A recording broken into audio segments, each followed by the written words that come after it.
SDPB celebrates South Dakota's student athletes with live coverage of SDHSAA state championships, sharing the excitement of hometown heroes. SDPB, good, useful, and full of wonder.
From choir to debate to theater, SDPB shines a spotlight on South Dakota's talented students through SDHSAA All-State Fine Arts programming.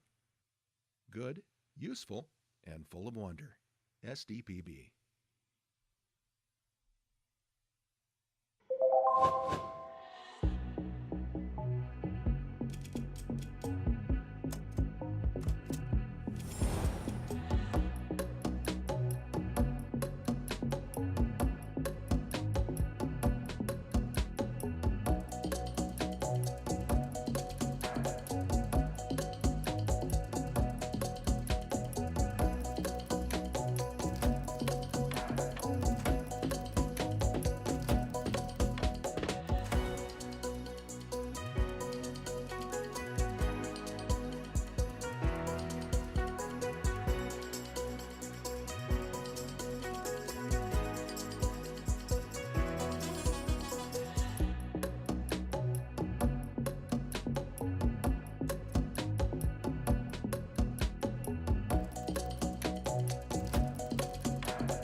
All right.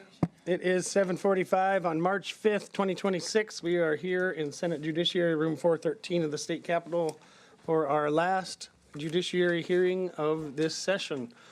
We'll welcome everyone here, greet our listeners online.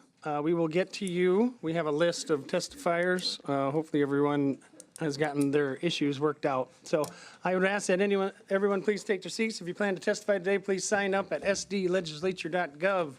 Press the people icon next to the agenda on the home page or fill out the form, or you can go directly on your phone by scanning the QR code on the agenda.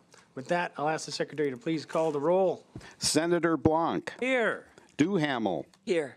Grove. Here. Melhoff. Here. Pischke. Good morning. Hulse. Here. Kolbeck. Here. Mr. Chairman, we have a quorum. Excellent, thank you. With that, we do have some minutes to approve.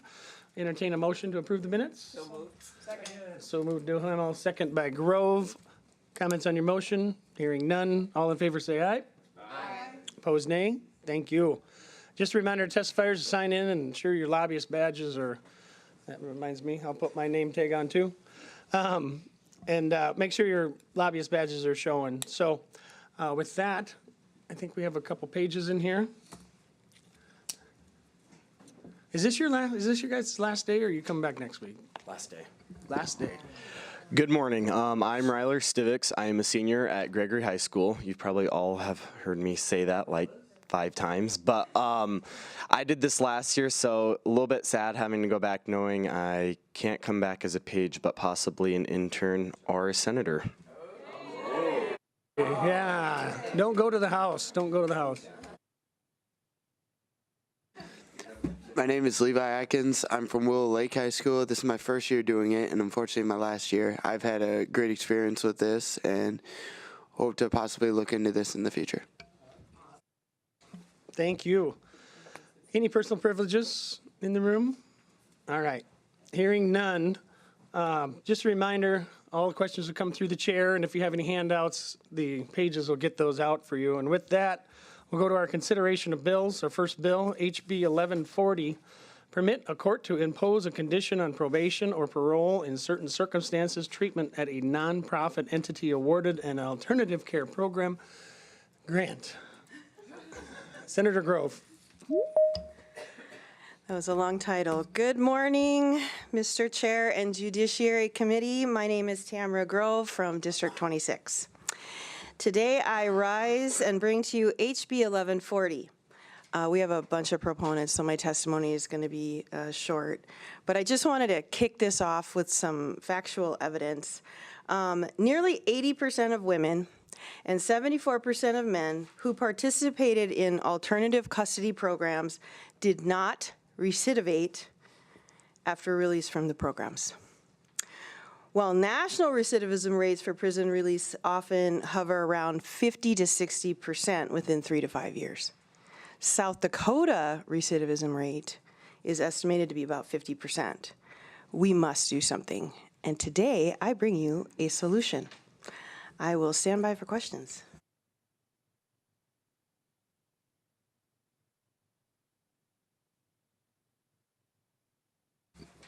Thank you, Mr. Chair, members of the committee. John Hughes, District 13 representative from Sioux Falls. In 2016, the South Dakota legislature created an alternative grant program, which is administered by the Unified Judicial System. This grant program is available to nonprofits that provide extended residential alternative care for those who are battling lifelong addictions to drugs and/or alcohol and are facing sentencing or parole. Oftentimes, this is a sort of a last effort to have a life-changing experience. Here's the reason for this bill.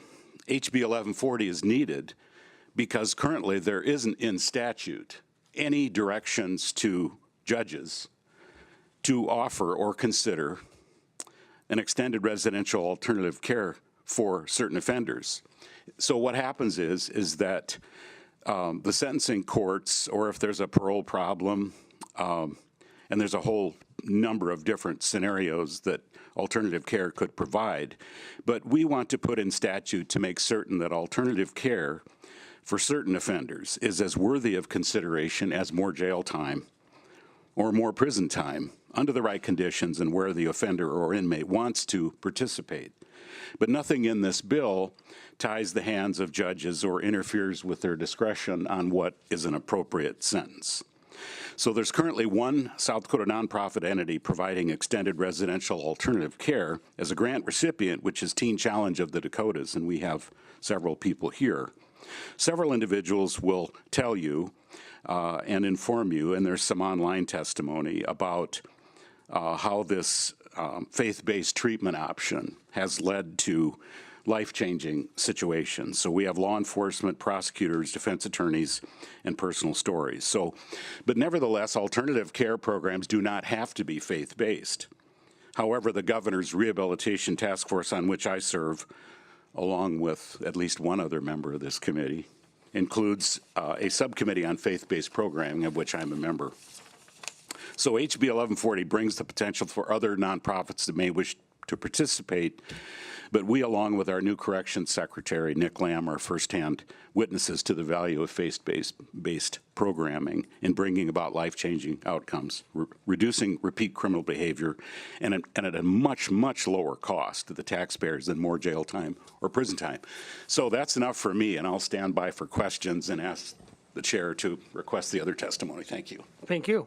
Proponent testimony, 1140. How about Mr. Gilmartin? Live, Mr. Gilmartin?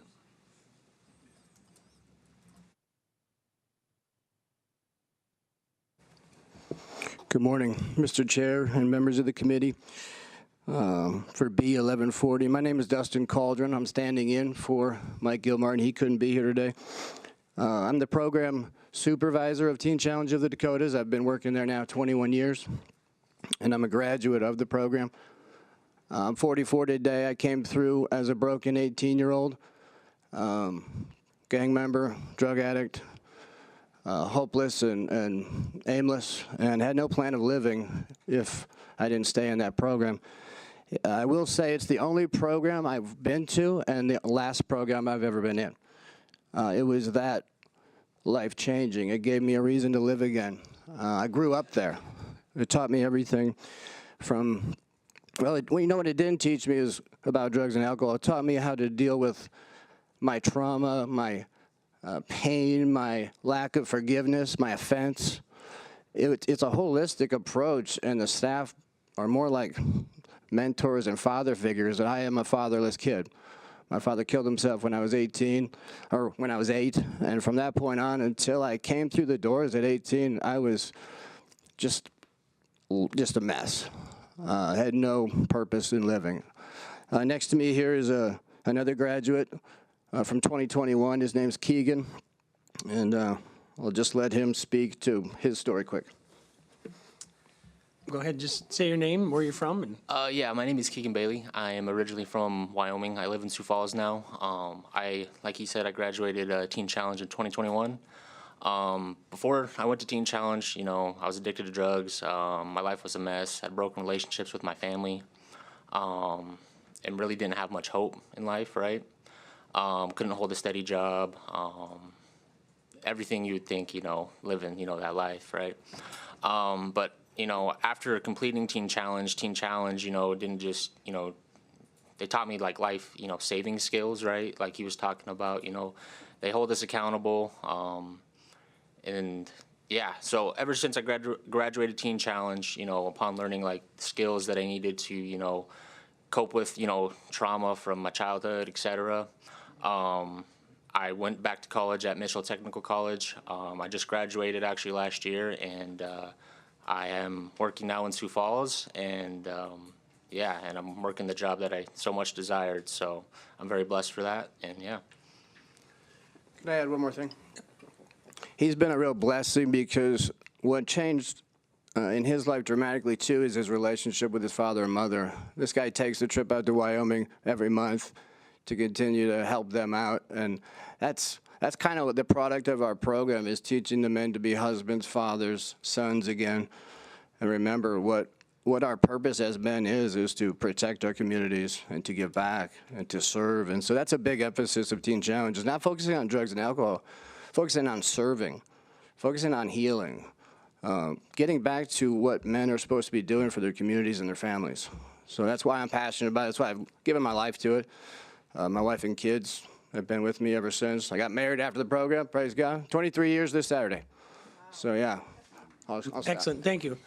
And Keegan, I'm a graduate of Mitchell Tech too, so I don't get to, everybody says go Yotes, go SDSU, so I'm gonna say go Tech. Yeah. Go Chair. Yeah. All right, with that, we'll go to a remote testimony. Cassie Wendt, who's remote, we'll go to you next.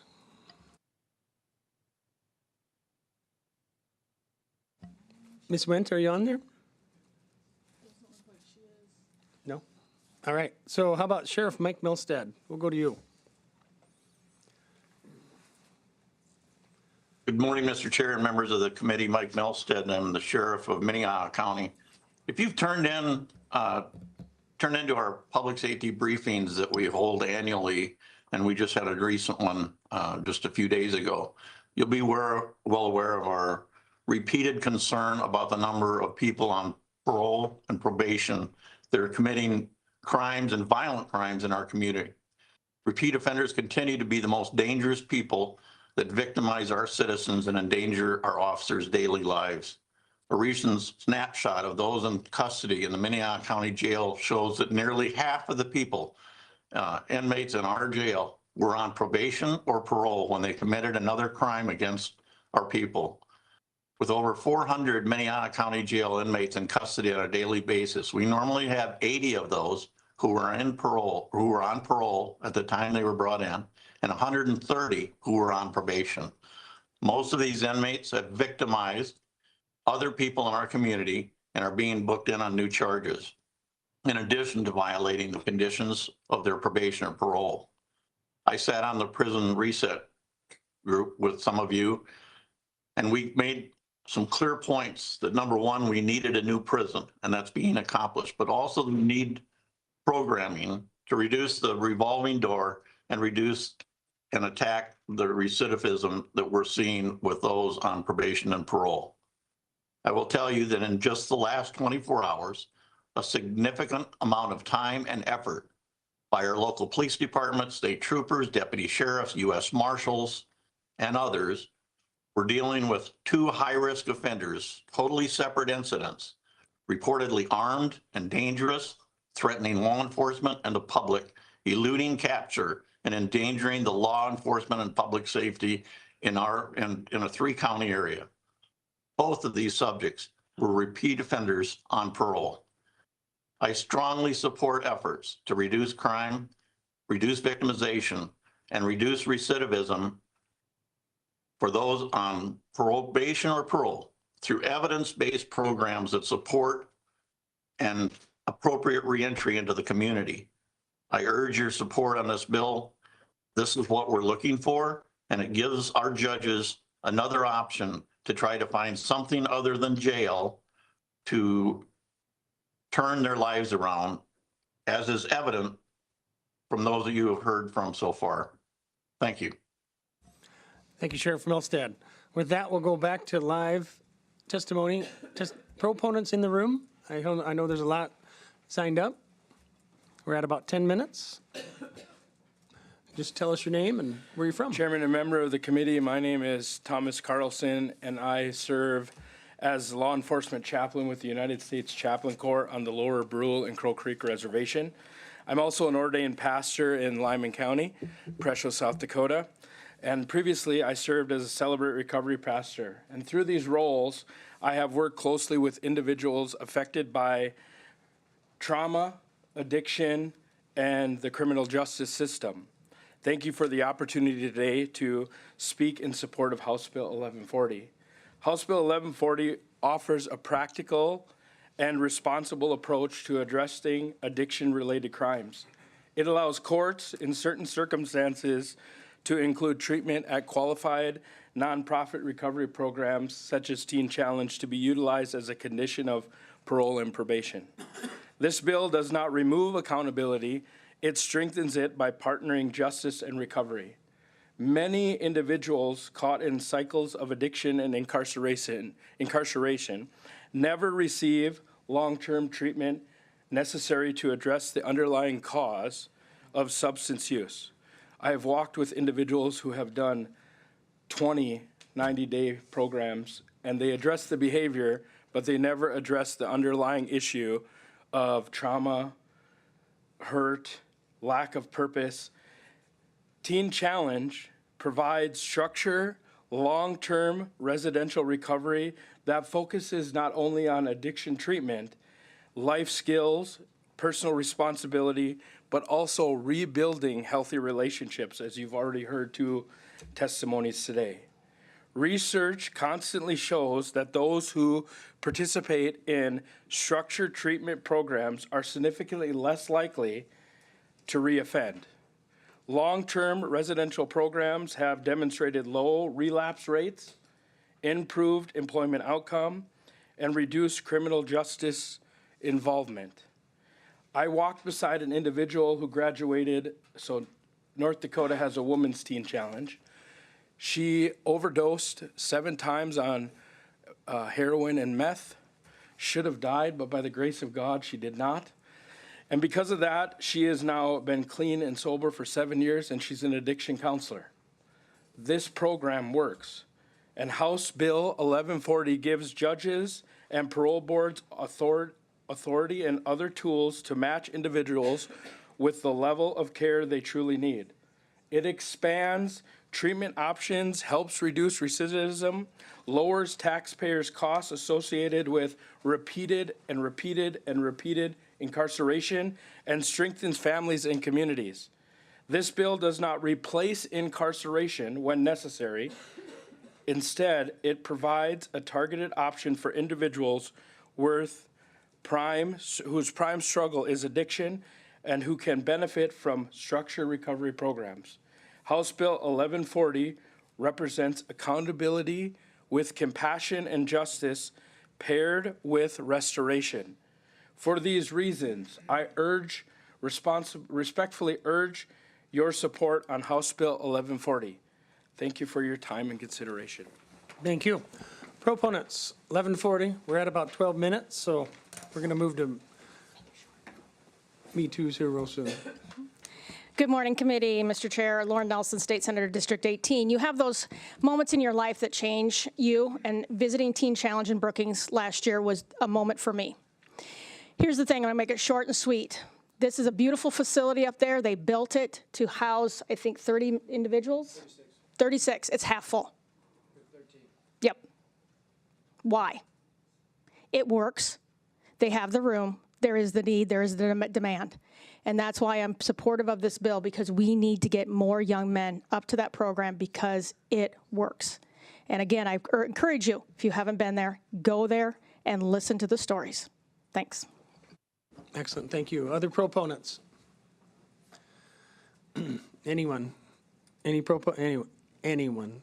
Anyone else? Hey. I've been waiting for 4 years.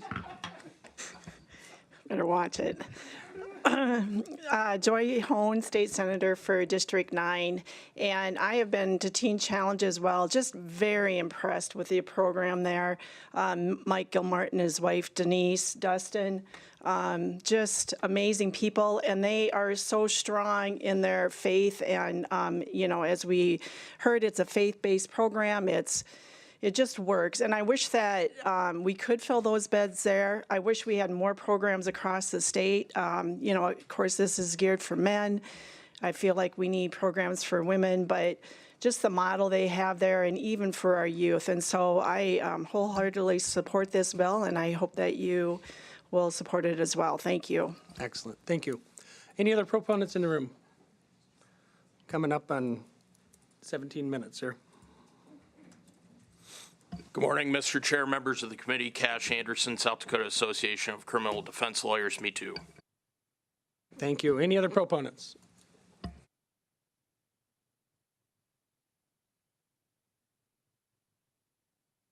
Good morning, Mr. Chair, members of the committee. I'm Steve Siegel, and I'm the registered lobbyist for the South Dakota Trial Lawyers Association, Me Too. Thank you. Excellent. Any other proponents? Nothing online? All right. With that, we'll close proponent testimony, go to opponents. Nobody is signed up as an opponent. we'll skip rebuttal. Have the senator come up here. We'll move to questions. Yes. I have a question, and I wondered if I could ask Greg Sadazon from UJS since I see him in the room. If you're in the room, you're fair game.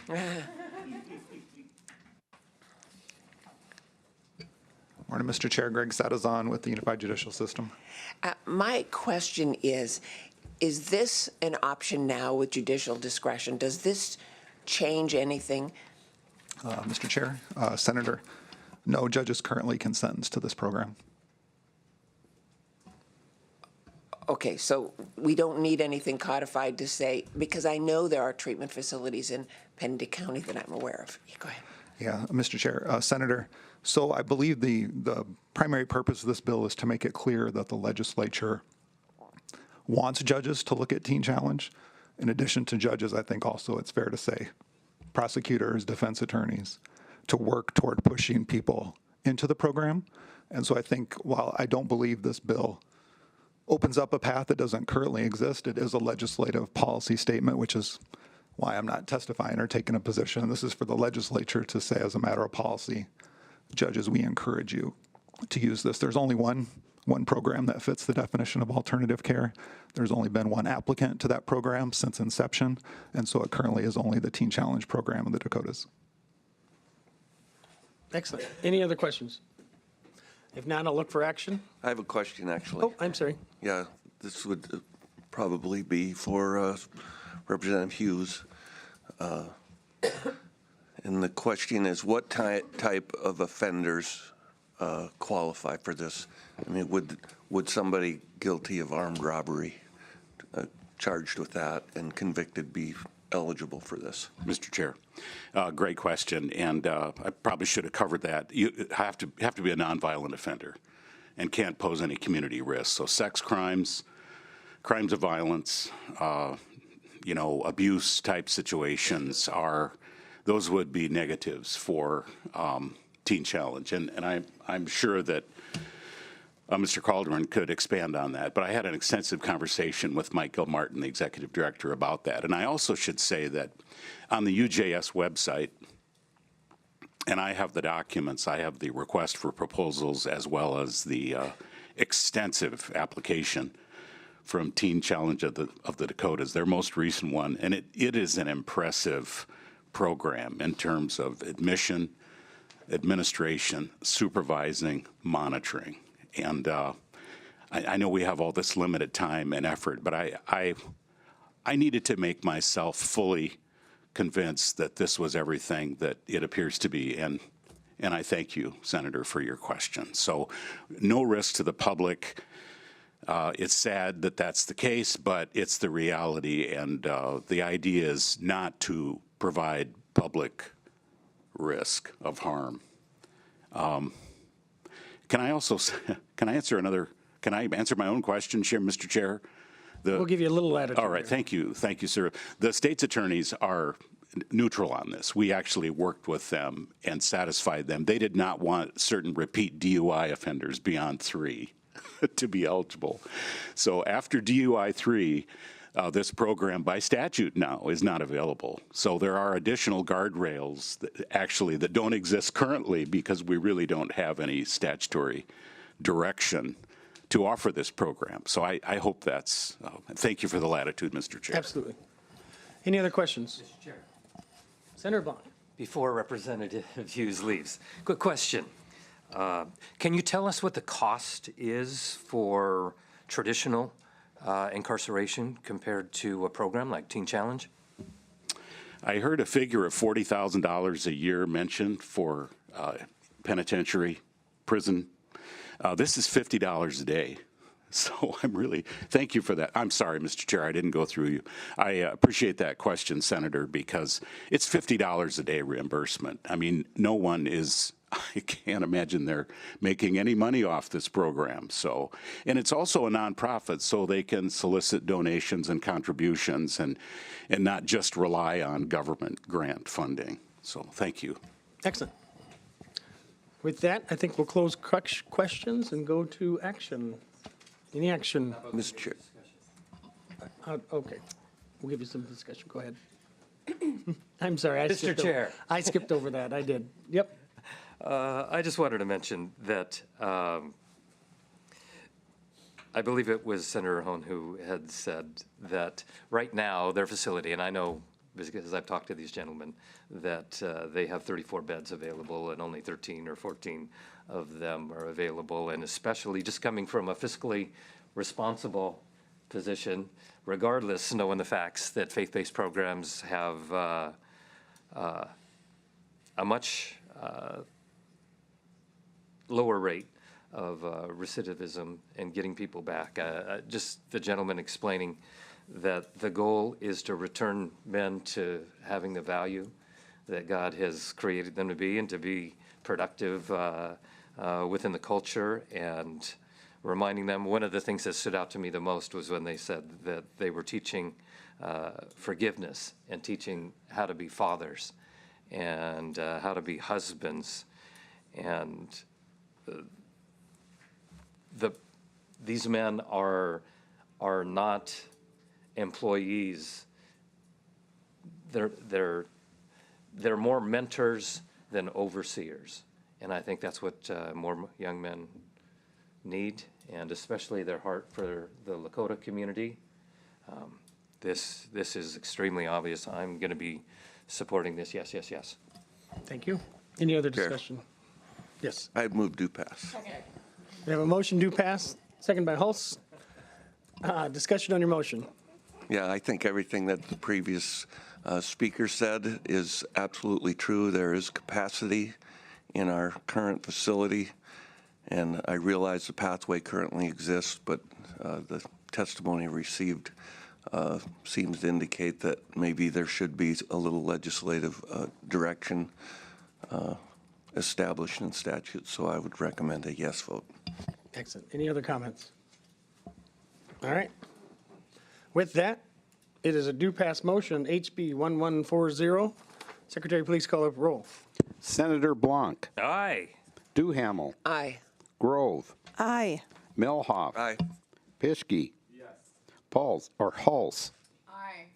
Colbeck. Aye. Mr. Chairman, we have 7 ayes, no nays. Excellent. That does qualify for consent. Any objection to consent? I'm sorry. After receiving an affirmative action of do pass, HB 1140 is passed. On consent? No objection. Please put that on consent. Thank you guys for that trip. We appreciate the in-person testimony, and we appreciate all you do, honestly. Thank you very much. All right, with that, we will move to HB 1184, define man and woman throughout the state. We're going to try to keep as close to 10 and 10 as we can.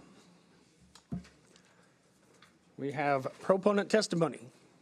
Representative Hansen. Thank you very much, Mr. Chairman, members of the committee. My name is John Hansen. I'm the Speaker of the House, and I represent District 25. I'm from Del Rapids, and it's an honor to be before this committee today to present House Bill 1184. You know, this is a bill that probably 10 years ago wouldn't have been necessary.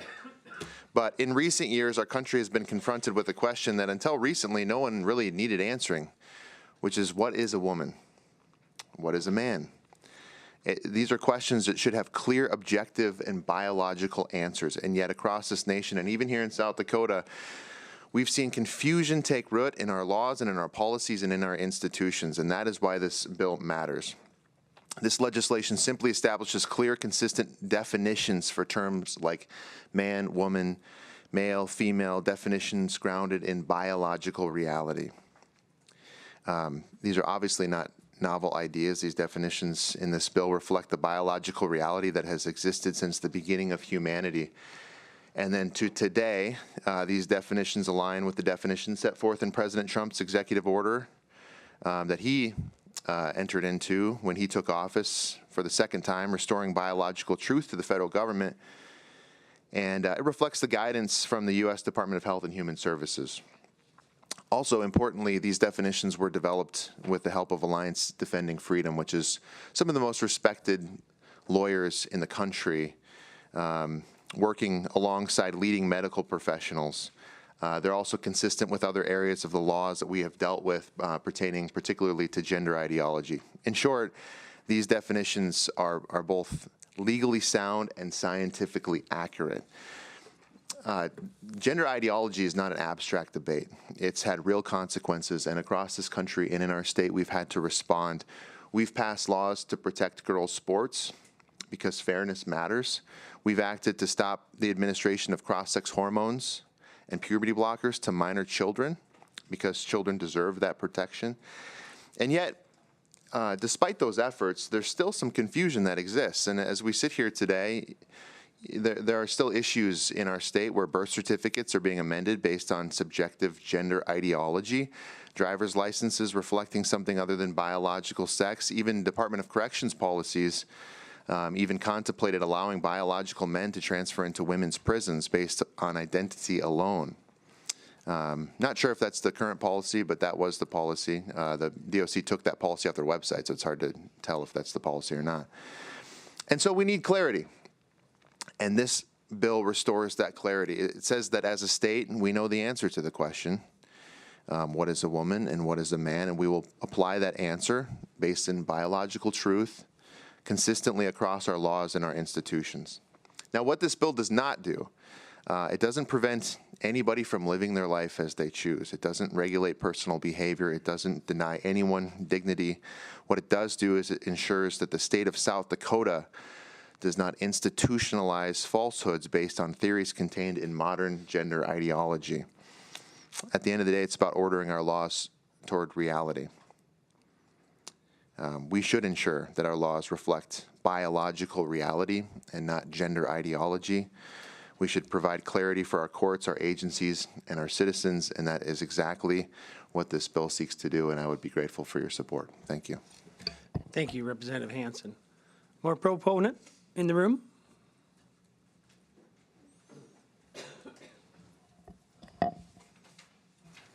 Morning, Mr. Chair. Norman Woods, Family Voice Action. I want to talk to you real briefly about two ratios or correlations, if you will. The first is, as you guys know, whenever you bring legislation, LRC also sometimes adds in cleanup language, style and form changes. And if you look at the ratio, for example, the 7th page, there's 10 changes. Only one of them is substantive, just a number change. The last page, there's 15 changes. Only 2 of them are relatively substantive with a code change. So with ratios like that, I think you can just call this a cleanup bill. That's what I was going for, that look right there. The second ratio, real briefly, I think another thing we need to pay attention to is the number of session days left should also correlate to the amount of time that lobbyists spend talking. So I will just say that we think this is a good measure for our state, brings clarity. Representative Hansen unpacked the logistics, and we'd ask for your support. Excellent, thank you. Any other proponents in the room? Proponents in the room? Anyone online, proponents? I don't see anybody signed up. So we are going to give the opponents 10 minutes. We'll start with opponents in the room.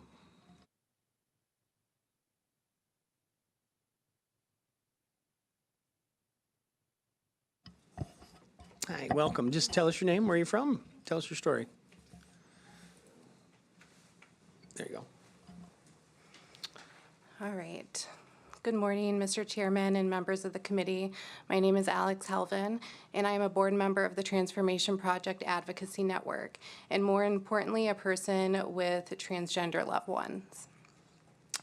For the transgender South Dakotans we serve, HB 1184 is more than a list of definitions. It is a targeted attempt to legislate an entire community out of public life. It sends a message to our neighbors and friends that their identity is a legal error to be corrected. However, beyond this human cost, HB 1184 creates a massive statewide fiscal liability for every taxpayer of South Dakota. My primary concern is the sheer breadth of this mandate. By forcing a rigid definition across political subdivision, from state agencies to local school boards, this bill creates maximum legal exposure. In the legal world, such rigidity creates friction, and friction creates lawsuits. When these definitions are implemented in education, employment, and health services, the state invites federal civil rights litigation. We aren't just talking about the cost of our own state attorneys. Under federal law, if a plaintiff wins a civil rights case against the state, the government is required to pay the other side's state attorney's fees. By passing this, you are effectively handing the blank check to future right litigants to challenge our state's overreach. Furthermore, we are risking our federal funding. Our school districts and universities rely on federal assistance contingent upon compliance with Title IX. If a district implements a policy under HB 1184 that a federal court finds discriminatory, the district faces the termination of federal funds. Even the administration burden of investigations is a cost our schools cannot afford. We should be focused on supporting our students, not turning our educators into gender compliance officers. The bill's language regarding congenital anomalies also guarantees factual disputes. It asks administrators, not doctors, to decide who fits into a binary checkbox.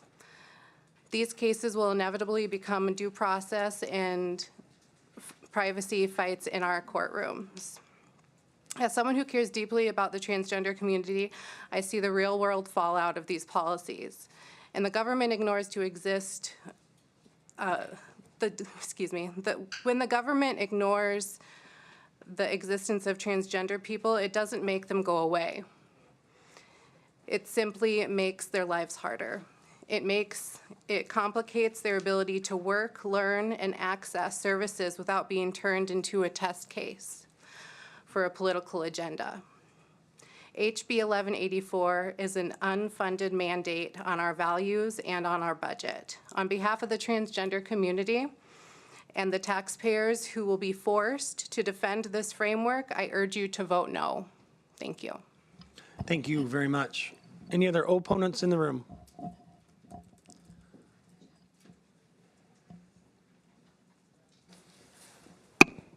Good morning, Mr. Chair and committee member. Melissa McCauley, registered lobbyist for South Dakota for Equity.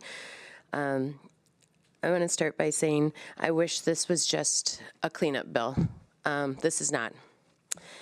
This bill requires state agencies and political subdivisions to apply for definitions, these definitions across policies, practices, contracts, rules, and guidance statewide. That means this is not just about a word on a paper. It changes how government operates across South Dakota. Schools will have to review policies, state agencies will have to rewrite guidance and forms, local governments will have to review contracts, employee policies. All of that takes time, staff resources, and legal reviews. And when the statewide mandate like this collides with federal law or constitutional protections, the reality of those conflicts end up in court. We've actually seen this before. South Dakota has passed laws that were challenged and struck down. One of them, as you may know, is Dakotans for Health versus Johnson, which was solved, or which was decided on August 29th, 2025. We have seen it before, like I said, and at the cost of the taxpayer's dollar. And in a year where we have been talking nonstop about taxpayer and being, as we spoke on the last bill, about being fiscal responsible, this bill does not do that. So the question we should be asking today is simple. What problem is the bill solving that requires rewriting policies across the entire state? Because if the answer is unclear, what we are really doing is creating administrative confusion, opening the door to lawsuits, and asking South Dakota taxpayers to pick up the bill. Members, not everything is black and white on paper, and government works best when we avoid creating unnecessary legal conflict. And for that, I ask you to oppose this bill. Thank you. More opposition? HB 1184.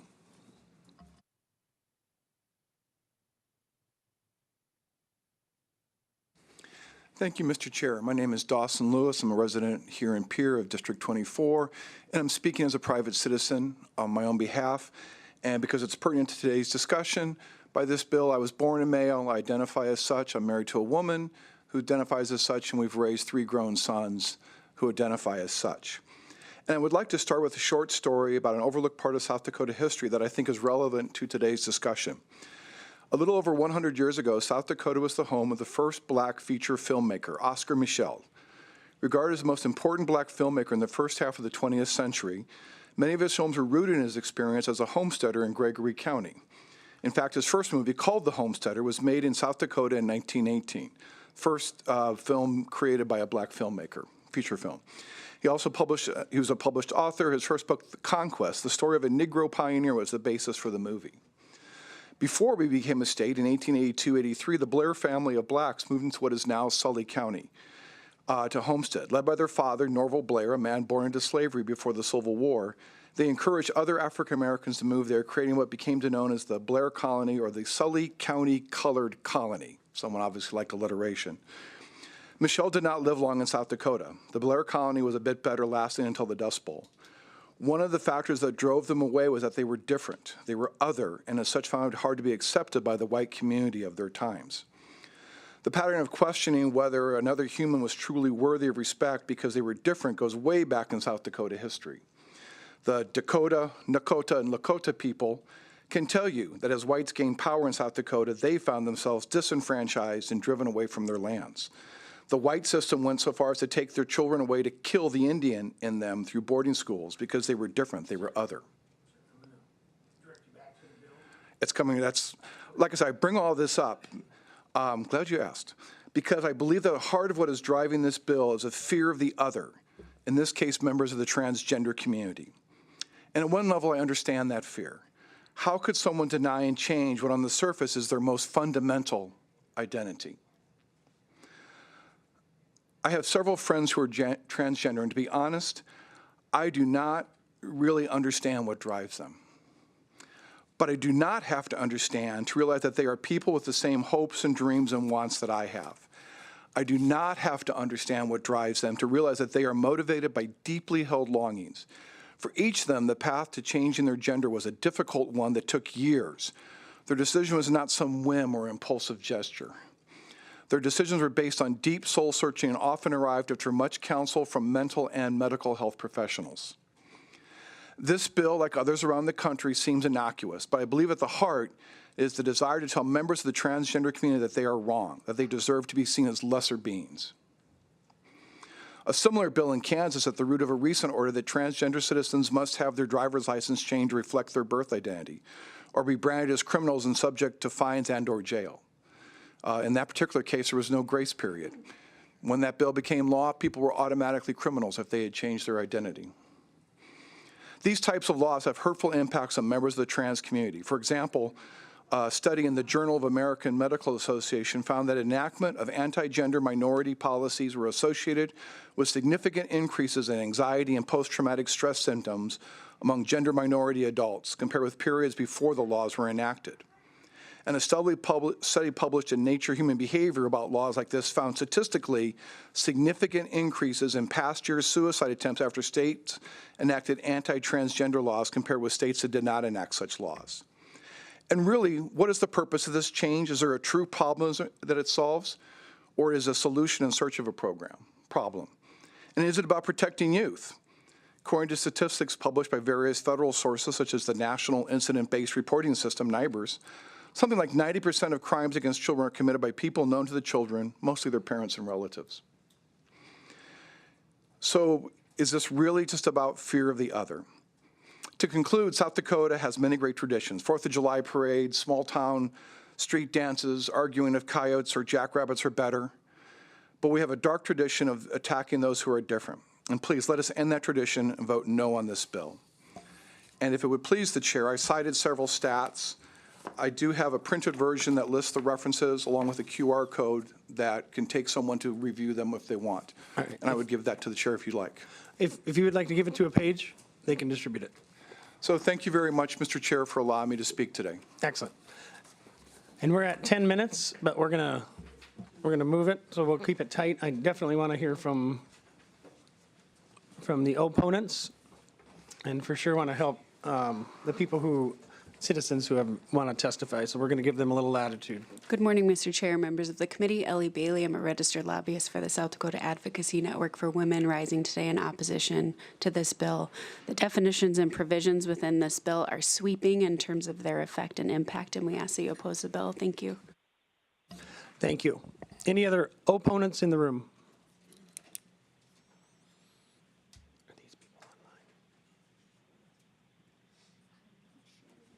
Good morning, Mr. Chair, members of the committee. My name is Samantha Chapman. I'm the registered lobbyist for the ACLU of South Dakota.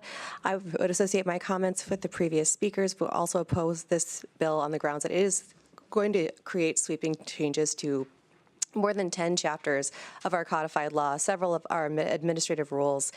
Additionally, the sponsor had mentioned the Department of Corrections housing policy that is in compliance with PREA. That's a federal law that requires the Department of Corrections to house trans inmates in a specific way. PREA is the Prison Rape Elimination Act, enacted in 2003. This law would also be in conflict with PREA. It's for those reasons we ask you to oppose this bill. Thank you. Thank you. Opponents in the room? Any other opponents in the room? We're going to check online here. We've got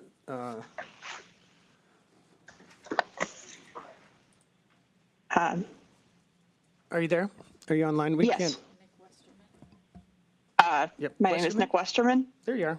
Yes. Mr. Chair and members of the Senate Judiciary Committee, my name is Nick Westerman. My pronouns are they, them. I identify as non-binary. I live in Sioux Falls District 13, and I'm here representing myself. While I do not have much time today, I will limit my reasons, even though they are numerous, to oppose this bill. The first story I would like to tell is a personal one. As a child, I grew up as a girl, being told I would someday grow up to be a woman because that was the only box I could possibly fit in. I knew I wasn't a boy, so on that I didn't argue. But I also cried myself to sleep going through puberty, knowing that I desperately did not want to be a woman. I had no words to describe how I felt, to explain to people around me. I did not know almost 3 million other people in my country had gone through experiences similar to mine. I did not learn the words trans or non-binary until I was in college, delving into the social media world of Tumblr. No, I was not radicalized by my teachers, as many myths hold, by stories and basic definitions being shared. It took me quite a while to sort through my emotions and much less have the courage to speak them out loud.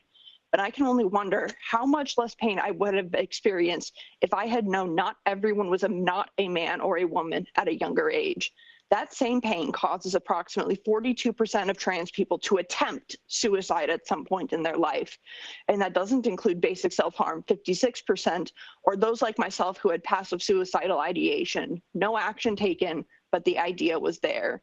This affects both adults and children who are told their entire lives that there is only one path you can walk, only one box you must fit in.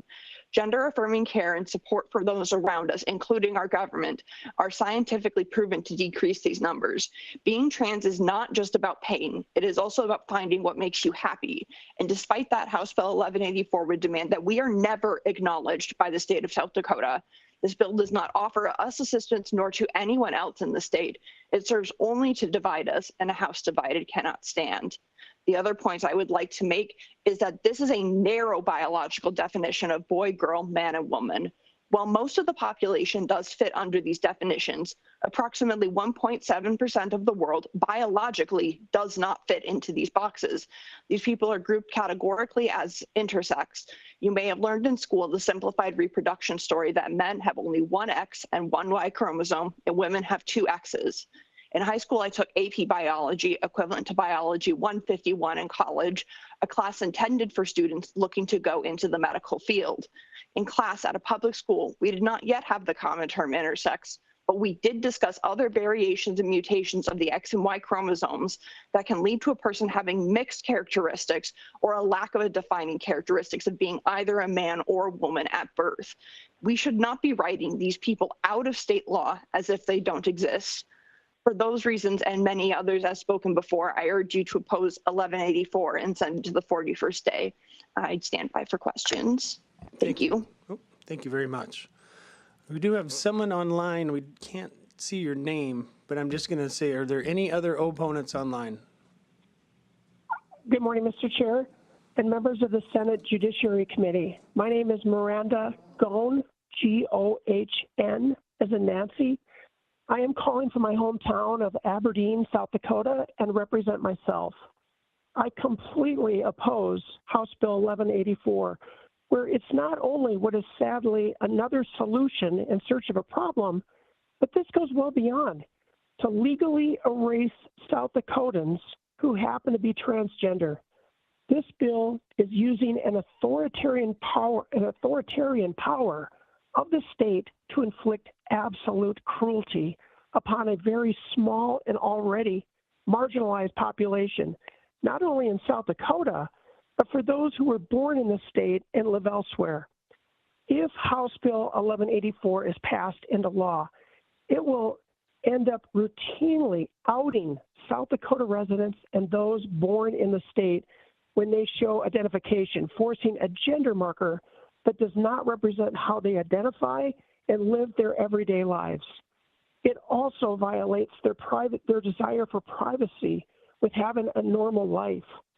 House Bill 1184 severely increases the risk of turning what would be a non-eventful routine transaction or interaction into an embarrassing situation where that person ends up being the low-hanging fruit for those that may be unhappy in their lives or they're bored, to hurt those that are transgender by the subject of gossip, severe discrimination, harassment, property damage, physical harm, and even grave harm.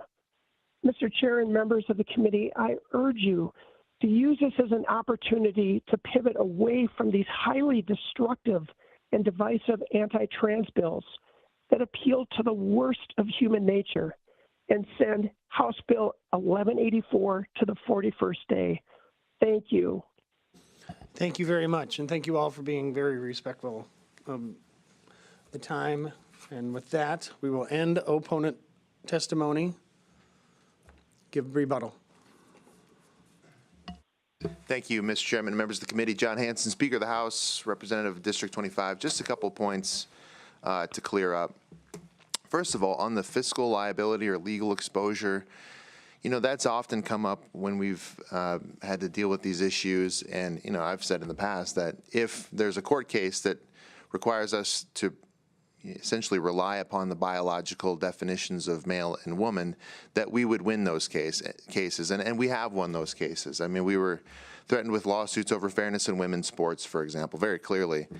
And we obviously prevailed in those suits, and we prevailed in other suits as well. So that's really not a concern when it comes to this piece of legislation. Also, in terms of colliding with federal law, well, as I said it in the outset, these terms are consistent with federal policy. I mean, from Trump's executive order to the rules coming out of Health and Human Services, there is consistency there, not conflict, consistency.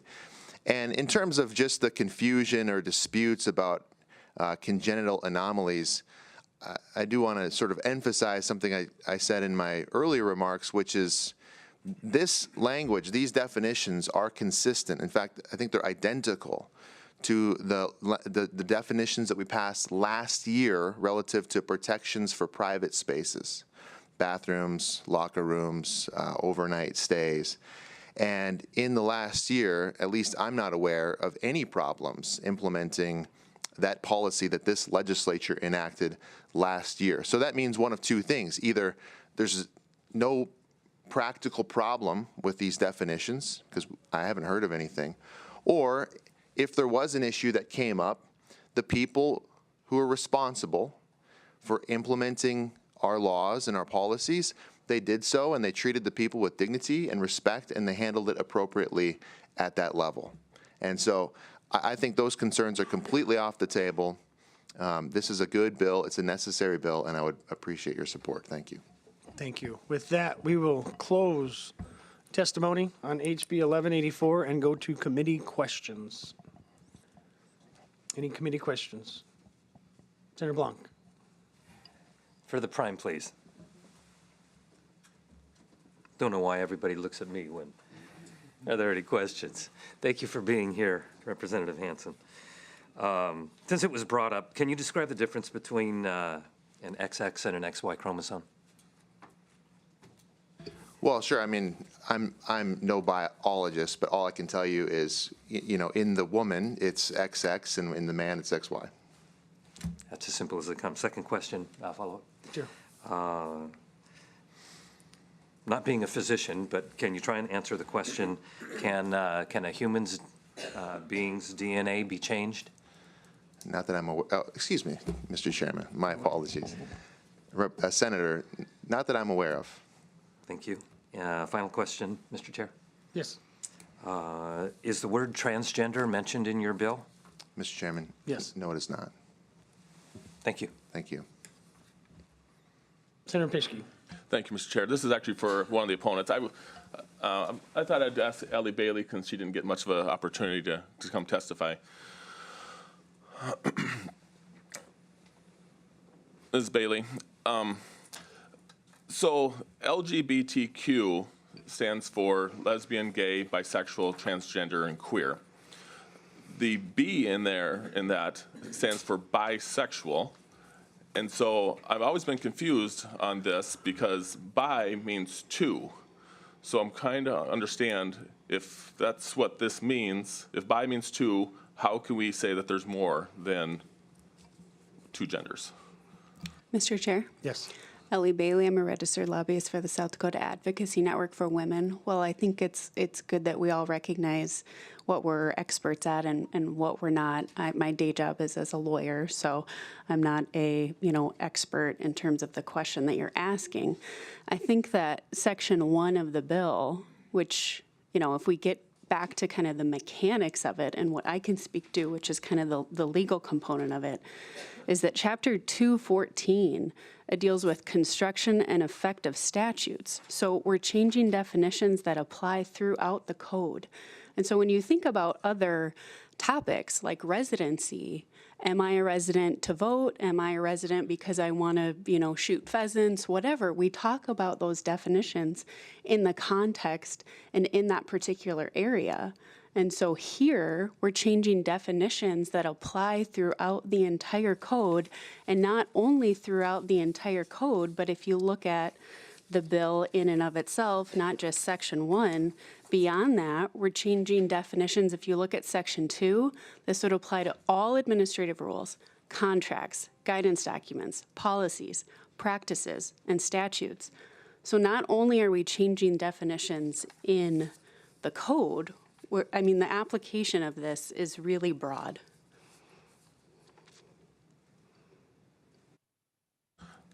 Okay. I understand that what your expertise is in the legal law, so I guess if anybody else wanted to take a chance, an opportunity on that question, I would appreciate it, but I didn't really get my question answered. I can answer the question if that's all right. Yes, go ahead. Bisexual refers to attraction. It is people who are attracted to two or more genders. So for instance, somebody might be attracted to both male and female, or male and non-binary, or all three. It is intended, it was originally referred to man and woman, but it also, the purple color on the flag for bisexual is intended to include those in other aspects of the spectrum. It is not about the existence of more sexual identities such as intersex. Thank you. Okay, any other questions? Mr. Chair. I have a question. How about Senator Melhoff? Go ahead. Thank you. This would be for Ms. Bailey as well. This is actually a legal question. So much of the opposition testimony on this would be the exposure to lawsuits. So it was testified that it was unsure what the Department of Corrections policy is, but I can tell you that I spoke with former Secretary Wasco, and she said they do not allow biological males in a female facility. So the question is, under current law, are we not currently exposed to a lawsuit should a transgender defendant be convicted and insist that they should be, that policy should change to allow a biological male who identifies as a female to be housed in a female correctional facility? Mr. Chair. Please. Ellie Bailey, registered lobbyist for the South Dakota Advocacy Network for Women.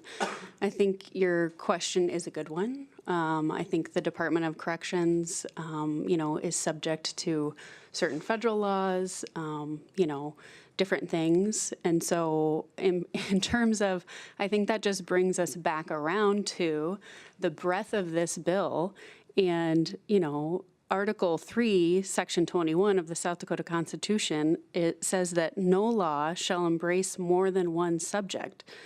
And so even though the definitions here have to do with, the definitions that we're putting into the code, because of the breadth of the questions that you have, I think that's why the bill is so problematic from a legal perspective, is because it applies to so many different areas. Mr. Chair, Ms. Bailey, my question was, are we not currently subject to litigation by enforcing the policies that we currently have on the books? Mr. Chair? And As a follow-up to that, I think I would defer to the Department of Corrections. Thank you. I will accept that answer. Yep. I'm going to go to Senator Grove, and then we'll come back to Senator Duhamel. Senator Grove. Thank you. Thank you, Mr. Chair. Excuse me. Could I speak to Mr. Woods?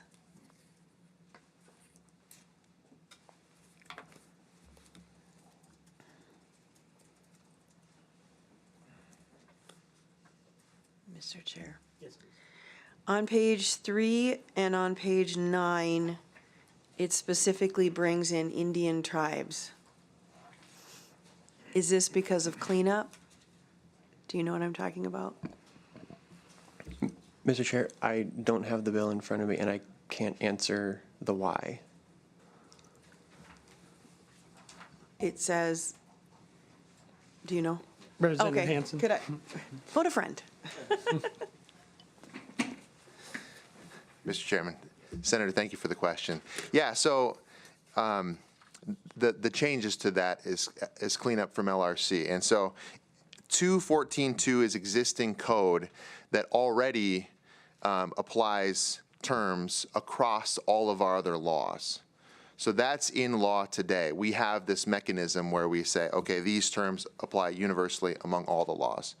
And so we're just amending that section of the law to put these terms in. And so that's why Indian tribe is appearing, because Indian tribe is already included in that section of the law. Mr. Chair. So this does not have anything specifically to do with Indian tribes. Mr. Chairman, correct. Yep. Okay. Senator Duhamel. Thank you. A question of the prime sponsor. My question is South Dakota the first state to do this, or? Mr. Chairman? You know, that's a great question. I actually don't know the answer to that, and I'm sorry I don't have that information for you. Obviously South Dakota, along with a lot of other states, have dealt with the issue generally, including these areas where there have been threats of litigation and states have succeeded in those particular piece of litigation. But on definitions like this bill, I'm honestly not sure what other states have done. Anything else? More questions? If not, we'll move on to the discussion. Any discussion on the bill? Can I answer that question with a quick Google search? I would love to do that during discussion then. Yes, we're on discussion. Go ahead. Okay. To answer the previous question, I just did a quick Google search. The key states that have passed these laws include Utah, West Virginia, Wyoming, Kansas, Montana, Tennessee, Idaho, Alabama, Louisiana, Oklahoma, and Texas. Any other discussion? Mr. Chair. Senator Grove. I would like to just address a few things. There was conversation about the story of a Negro pioneer and the Native American people with Kill the Indian. And I am officially the first Black Native female to ever sit in the South Dakota legislature. So I will speak to those issues. And I will say that what I have dealt with as a person in the state of South Dakota. I've spoke to it a little bit on the Senate floor. That I did deal with a lot of racism as a child, but as an adult, and I struggled to figure out who I was. I can relate to some of the conversation about not knowing who you are and even hating who you are, because I've definitely went through that. I'm grateful that I had my parents that I had who were basically like, well, that's the way it is, so suck it up. And I think, if they would have kind of allowed me to do what I wanted to do, I used to wear a blue towel on my head because I wanted to be white with blonde hair. And my mother never made fun of me. She just let me walk around the house with a blue towel on my head. And my sister would have been mortified, so I didn't get to go out of the house with it, but I was in the house with it. And I was allowed to experience and kind of walk it all out and come to this place where I'm at in my life, where I'm very proud of who I am. I'm proud to be a Black woman. I'm proud to be Native. And I do not feel like I am other. I feel like I am a part of the big picture of what's happening in the state of South Dakota. I think my experiences are completely different than the vast majority of you. And I'm okay with that because we're all learning together. And so I just want to say that my experiences, although similar in a lot of ways, I do not get to take off the color of my skin or the fact that I have to add grease to my hair and two-strand twist it so that it doesn't break off in the middle of winter because I have a very big afro. So I just wanted to say all of that to say we are not the same. We are similar, but we are not the same. And I don't get to choose or pick.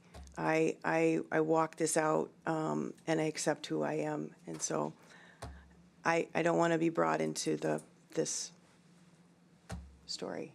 There you go. Thank you. Any other discussion? If not, we're going to be looking for action. HB 1184. Senator Pischke. I would like to move due pass. We have a due pass motion. Second by Senator Hulse. Discussion on your motion. Well, thank you, Mr. Chair. Yeah, I think that the prime sponsor did a fine job explaining why the bill is necessary. Unfortunately, it is in this day and time, this day and age. But I think it's worthy of moving to the floor for further discussion. So, thank you. Thank you. And then I need to correct the record. Yep. Motion was by Senator Pischke. Second was by Senator Grove. Okay, and it's a due pass motion. Any other discussion? If not, due pass, HB 1184. Secretary, please call the roll. Senator Blanc. Aye. Duhamel. Aye. Grove. Aye. Milhoff. Aye. Pischke. Hulse. Colbeck. Mr. Chairman, we have 7 ayes, no nays. With that, having received a due pass motion, HB 1184 is declared passed. It does qualify for consent, but I do not think we will do that. I don't think it does. There was quite a bit of opposition testimony. Yes. So that will be on the floor, be read today on the floor on Monday, most likely. With that, we're going to move to HB 1187. Add coaches to the list of mandatory reporters of child abuse or neglect. Representative Fitzgerald, welcome. Good morning, Mr. Chairman and committee members. Mary Fitzgerald, District 31, Lawrence County. House Bill 1187 is an act to add coaches to the list of mandatory reporters of child abuse or neglect.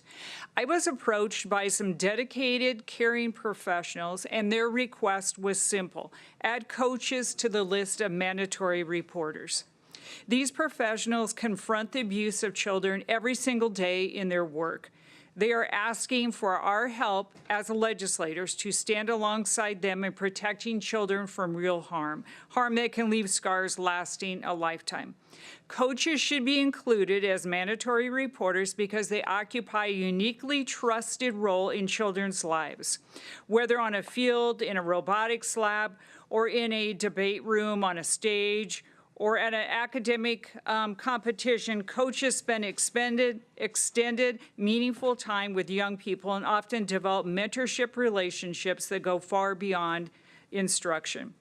Children frequently open up to coaches in ways that they may not with other adults.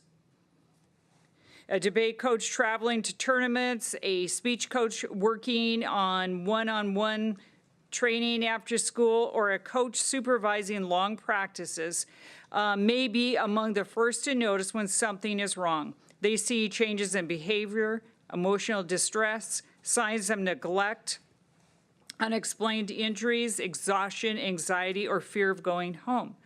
The same red flags teachers and counselors are trained to recognize. Right now, leaving coaches out of mandatory reporting laws creates a serious blind spot in protecting our children. Abuse and neglect do not pause during extracurricular activities. In fact, some children feel safe in those environments, which makes disclosure more likely there. If the trusted adult they confide in is not a mandatory reporter, we risk losing critical opportunities to intervene early. Early reporting leads to better outcomes and prevents long-term harm. Coaches already teach leadership, accountability, and character. Making them mandatory reporters reinforces a fundamental principle: children's safety comes first. I did some research, and I found that there are 17 states that require an adult 18 or older to report sexual abuse or neglect. So those states are Delaware, Florida, Idaho, Indiana, Maryland, Mississippi, Nebraska, New Hampshire, New Jersey, New Mexico, North Carolina, Rhode Island, Texas, Utah, Vermont, and Wyoming. So each of us have a responsibility to protect the children in our communities. By making coaches mandatory reporters, we close a gap and strengthen the safety net around our youth. This is about accountability. It's about prevention. It's about answering the call for help. And most of all, it's about protecting our children from harm. So I'm asking you today to stand along with the dedicated professionals who stand behind me to do your part. Please vote yes. Thank you. Excellent, thank you. Any other proponents in the room? HB 1187.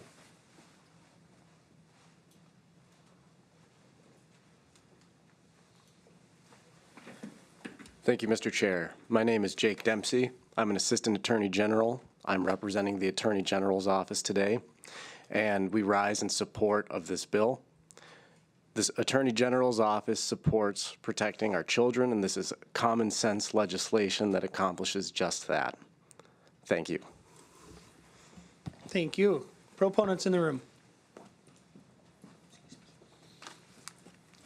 Good morning, Mr. Chair, members of the committee. Eric Erickson with the State's Attorneys Association. We think the sponsor did an excellent job in laying this out, and we thank her for bringing this legislation. We need to protect these kids. This is another avenue to get them the resources they need and to protect them. So we'd ask for your favorable consideration. Thank you. Proponents. Mr. Chair, members of the committee, Ellie Bailey, registered lobbyist for the South Dakota Advocacy Network for Women, asking for your support of this bill today. If you look at the language of the bill, I think teachers are already mandatory reporters, and it's prudent to add coaches to that list because oftentimes, the people that are teachers are also coaches, but there can be instances in which people that, spend a lot of time with our kids are coaches, but not also teachers. And so I think, as previous speakers have said, this is a good common sense, and we thank the sponsor for bringing the bill. Thank you. Thank you. Any other proponents in the room? No proponents online? Will close proponent testimony. Any opponents? Hearing none, we'll waive rebuttal. We'll go into committee questions. Any questions? Hearing none. Yes, you got a question. Thank you, Mr. Chair. Maybe Yes. for the prime there she is. Sorry, looking past you. Just wondering here, when you say of a school activity, how broad is that? Is that only the K-12 environment, or are we thinking that's a broader term? Mary Fitzgerald, District 31. My original bill was just coaches, and I wanted that to be any type of coach, whether it was like a T-ball coach or whatever. And it got amended in House Judiciary, and the individual that amended the bill put the wrong statute in, having to do with concussions. So when I brought the bill before the House floor, I attempted just to amend it back to my original bill. That failed. And so someone brought up an amendment to have just school activities coaches. And so that's the current way that the bill is worded. So that would be any coach having to do with student activities, and I would be K through 12. Thank you. Any other questions? Okay. We're going to close questions, go to action. HB 1187. Mr. Chair. Yes. I move do pass. We got a do pass motion by Senator Hulse, second by Senator Blanc. Discussion on your motion. I just think, for children that are close or not as close with their parents or maybe not as close with their teachers, oftentimes, the people in my life that were really close to me were my coaches in my sports or my, music teachers and things like that. And so to have another adult that's in a child's life as a mandatory reporter, I think is not a bad idea, especially because these folks probably spend a lot more time with them after school and things and can see things going on if their parents aren't picking them up and different things as well. And so I think it's a great idea. All right. Any other comments? Senator Blanc. Just common sense. Thank you to the representative for bringing this bill and cleaning it up a little bit. Awesome. And I'll just mention too, we struggle to get teachers in our rural communities and we struggle to get coaches. So you might have the local feed salesman, as Ms. Bailey mentioned. He might be coaching the wrestling class. So this makes a lot of sense. With that, it's a do pass motion made by Senator Hulse, seconded by Senator Blanc. Do pass on HB 1187. Please call the roll. Senator Blanc. Aye. Duhamel. Aye. Grove. Aye. Milhoff, excused. Pischke. Hulse. Aye. Colbeck. Aye. Mr. Chair, we have 6 ayes, 1 excused. Having received an affirmative vote, HB 1187 is hereby passed. With that, it does qualify for consent. Any objection to putting it on consent? Nope. Please put that on consent calendar. Thank you.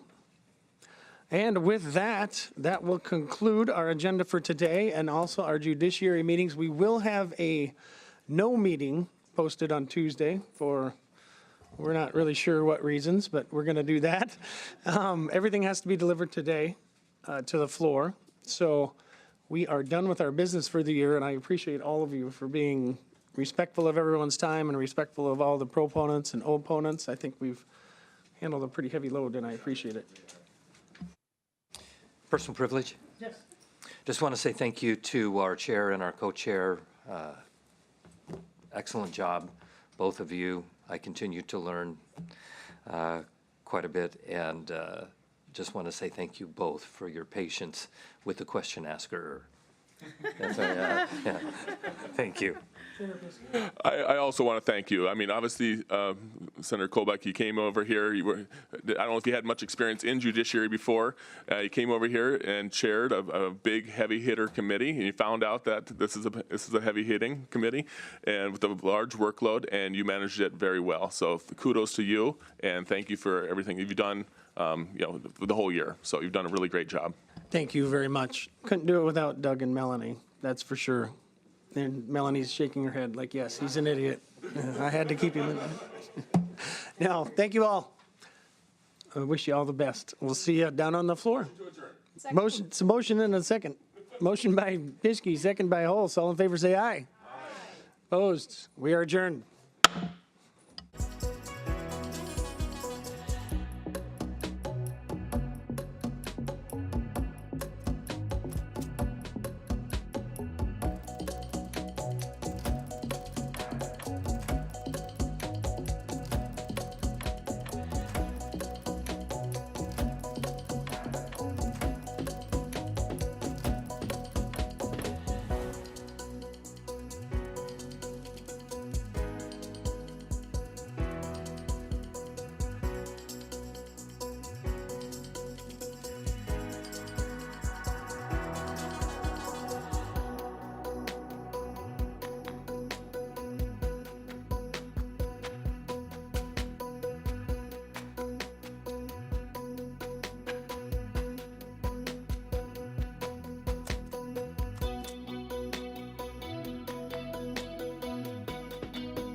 As South Dakota's public media network, SDPB serves everyone with transparency, integrity, and commitment to open access. Good, useful, and full of wonder. SDPB.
SDPB helps shape South Dakota's future by educating, informing, and inspiring the next generation of thinkers, leaders, and creators. SDPB. Good, useful, and full of wonder.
SDPB serves South Dakota through an interconnected communication system that is on 24/7, 365.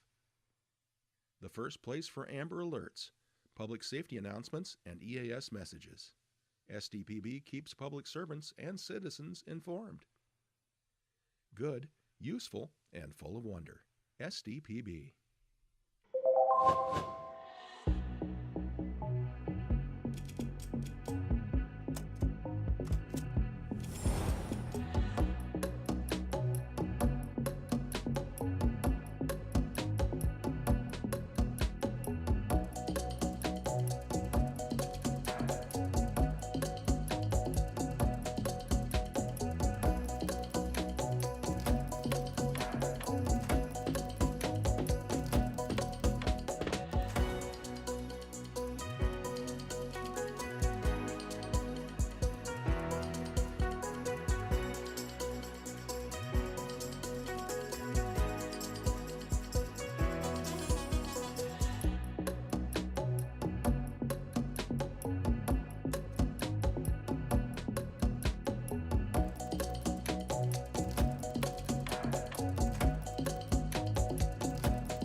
SDPB brings you closer to your government. With gavel-to-gavel coverage of the South Dakota legislature and in-depth reporting from peer. Good, useful, and full of wonder. SDPB.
From early learners to lifelong students, SDPB inspires curiosity through trusted educational programs and resources for every stage of life. Good, useful, and full of wonder. SDPB.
When South Dakotans need reliable information, SDPB is there providing updates and coverage that keep our communities safe and connected.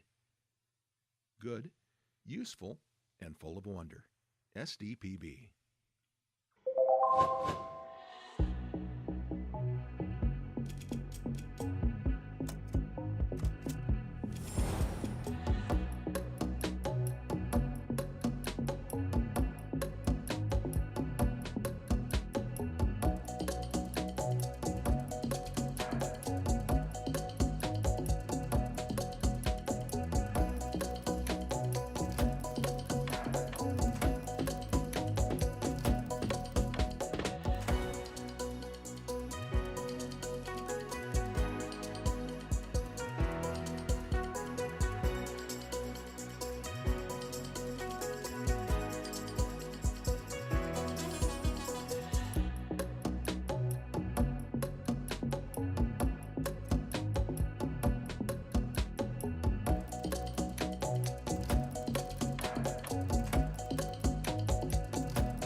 SDPB celebrates South Dakota's student athletes with live coverage of SDHSAA state championships, sharing the excitement of hometown heroes.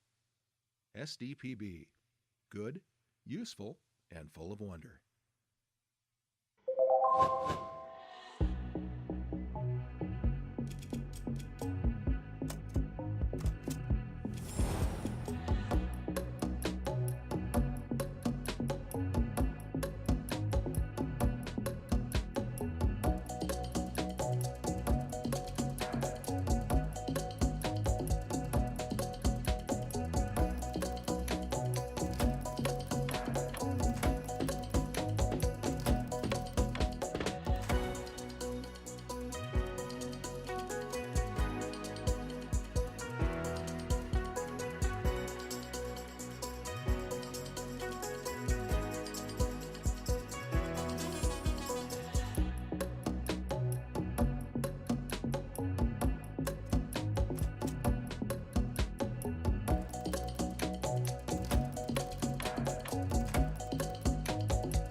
From choir to debate to theater, SDPB shines a spotlight on South Dakota's talented students through SDHSAA All-State Fine Arts programming. Good, useful, and full of wonder. SDPB.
Every day, SDPB connects South Dakotans with stories that inform, inspire, and bring us together.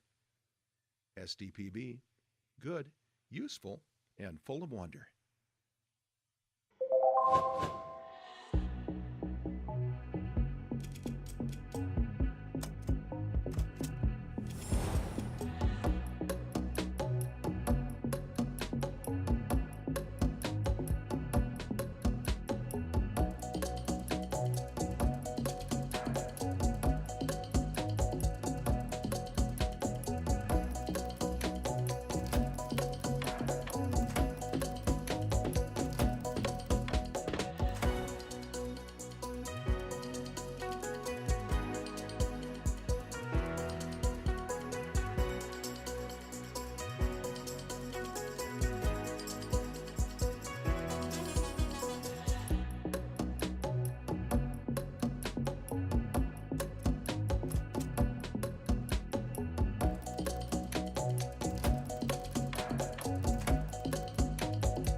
SDPB is your home for fact-based journalism, connecting South Dakotans with news they can trust and stories that matter.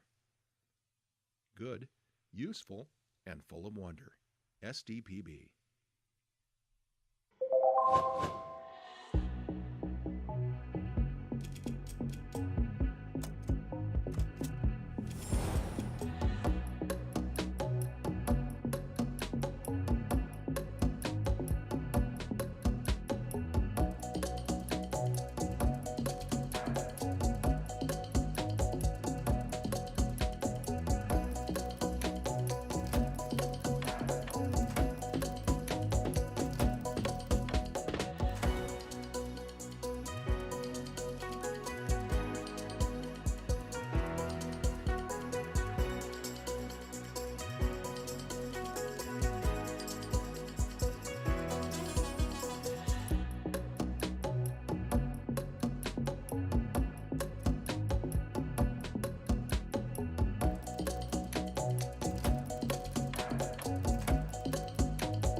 From children's programs to in-depth documentaries, SDPB sparks curiosity and lifelong learning in every South Dakotan.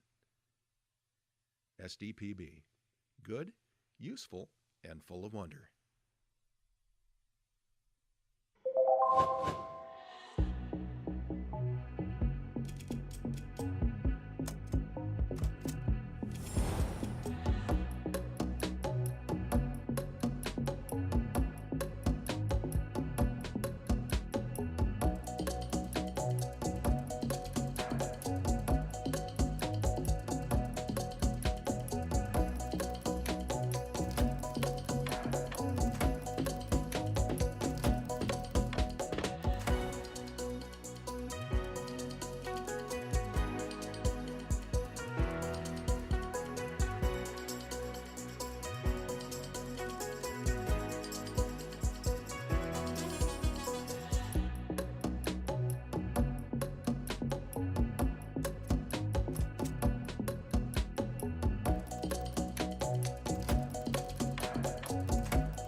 SDPB brings South Dakotans together, telling the stories that unite small towns, big ideas, and the people who make our state shine. Good, useful, and full of wonder. SDPB.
SDPB shares the voices and experiences of South Dakotans, preserving our stories, our culture, and our sense of place.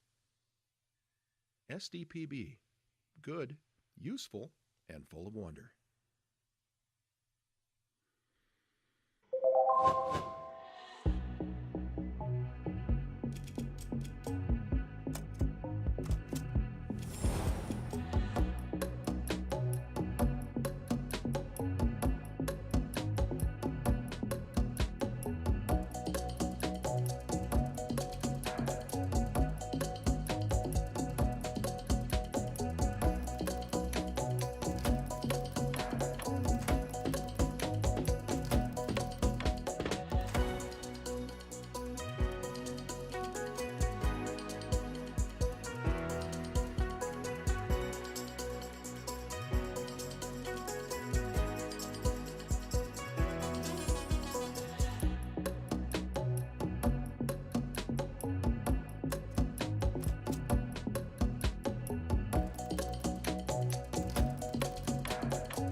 As South Dakota's public media network, SDPB serves everyone with transparency, integrity, and commitment to open access. Good, useful, and full of wonder. SDPB.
SDPB helps shape South Dakota's future by educating, informing, and inspiring the next generation of thinkers, leaders, and creators. SDPB. Good, useful, and full of wonder.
SDPB serves South Dakota through an interconnected communication system that is on 24/7, 365.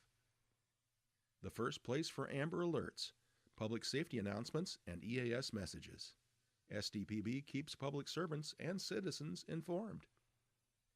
Good, useful, and full of wonder. SDPB.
SDPB brings you closer to your government. With gavel-to-gavel coverage of the South Dakota legislature and in-depth reporting from peer. Good, useful, and full of wonder. SDPB.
From early learners to lifelong students, SDPB inspires curiosity through trusted educational programs and resources for every stage of life. Good, useful, and full of wonder. SDPB.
When South Dakotans need reliable information, SDPB is there providing updates and coverage that keep our communities safe and connected.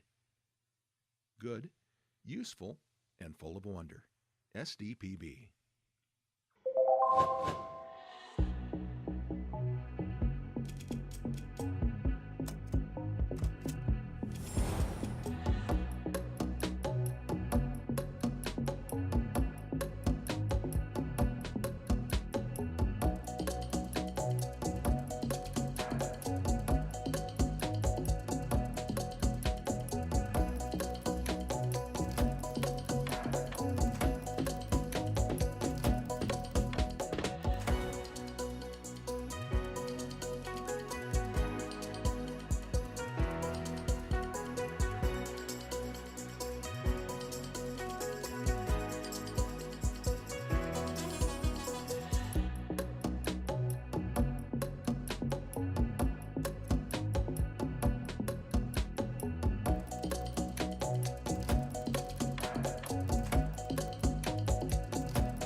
SDPB celebrates South Dakota's student athletes with live coverage of SDHSAA state championships, sharing the excitement of hometown heroes.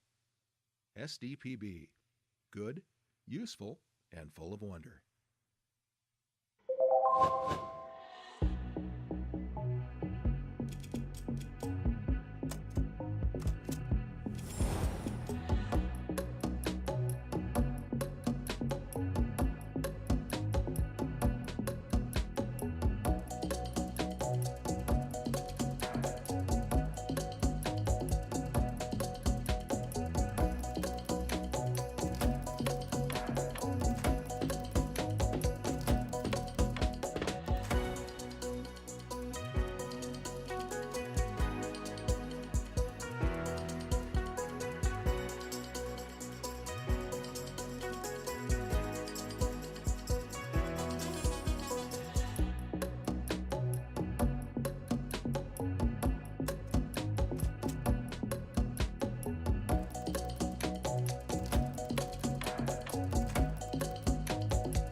From choir to debate to theater, SDPB shines a spotlight on South Dakota's talented students through SDHSAA All-State Fine Arts programming. Good, useful, and full of wonder. SDPB.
Every day, SDPB connects South Dakotans with stories that inform, inspire, and bring us together. SDPB, good, useful, and full of wonder.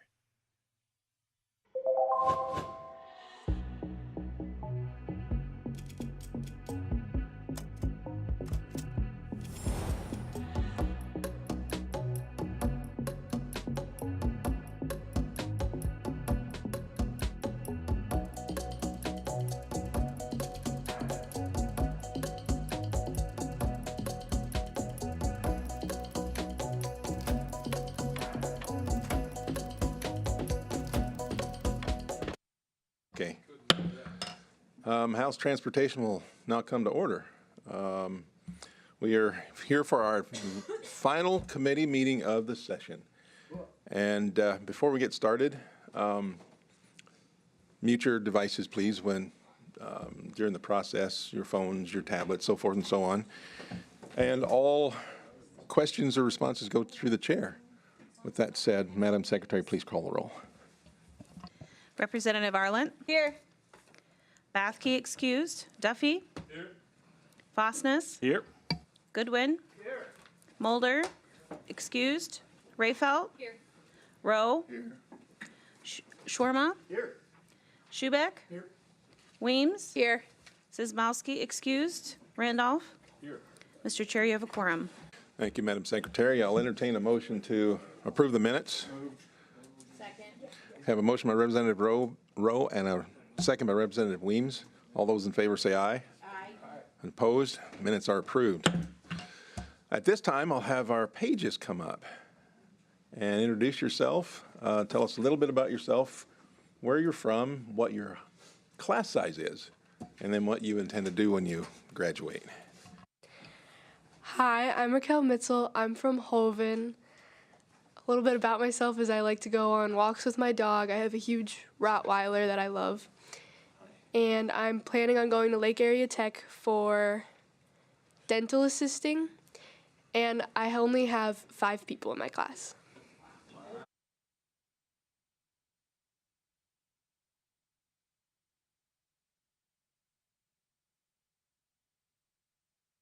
My name is Ava Davis. I'm from Ipswich. A little bit about myself is I really like hanging out with my friends. I plan on going to Lake Area for PTA, and my class size is 31. Well, cool. And thanks for coming. I know this is the last day for you guys. Hopefully you learned a lot and had a good time. So with that said, we have one bill on the docket today, and that's it. And it is Senate Bill 219, require that a state agency consult with the Aeronautics Commission prior to purchasing, transferring, or disposing of a state-owned and operated aircraft. We'll take proponent testimony. Senator Hone, welcome. Thank you, Mr. Chair, and I appreciate all you guys coming in for this one bill today. So currently the Commission's duty, the Aeronautics Commission's duty is to, quote, provide advice, end quote. No state agency is required to accept that advice or even solicit that advice. In addition, there is no specification on when the advice must be provided. So why would we not seek the advice of those that have been and served years or have years of experience in the industry on the purchase, transfer, or disposing of a state-owned aircraft? And when is the Commission supposed to offer this advice? Is it only when asked? And then who asks? The Department of Transportation, the governor, the department, a legislator, or a concerned citizen. So Senate Bill 219 will give clarity to the existing law. In addition, this bill also leverages the Aeronautics Commission's expertise in operations, maintenance, and aircraft ownership. It can also provide validity in the purchase, transfer, or disposing of state-owned aircraft, giving the state agency cover and accountability to our taxpayers. This is only an advisory opinion from the Aeronautics Commission. It's a common sense bill, and I'm asking you to do a do-pass motion on Senate Bill 219. I do have a couple remote testifiers. Well, it looks like one may be signed off, so just one. Okay, thank you, Senator Hone. And looks like there are no more in the room, so we'll go to online testimony, and I'll go down the list, and I'll start with Stephen. Okay, I'm gonna start at the top of the list, if that's okay. Stephen Eckrich, are you there, sir? Oh, it doesn't look like he is on. Okay, so it does look like the only one we have is Kelly. Okay. It looks like you're it, sir. So, Kelly, Mr. Patterson, introduce yourself for the record, please, and go right ahead. Welcome. Good morning, sir. Thank you. My name is Kelly Peterson. I live in Sioux Falls. Currently, I'm a American Airlines 737 captain. However, I grew up flying in the state since the mid-'80s, both as recreational general aviation use, and I still do that today. I was a fixed-wing air ambulance pilot for Sanford Health for 10 years, utilizing all the state airports, and also flew freight. And I've been to most of the airports in the state over the years, so that's kind of my background. As far as I'm in favor of the bill that Senator Hone's been working on, just kind of being an observer from the outside for a few years on how the state handles its aviation issues.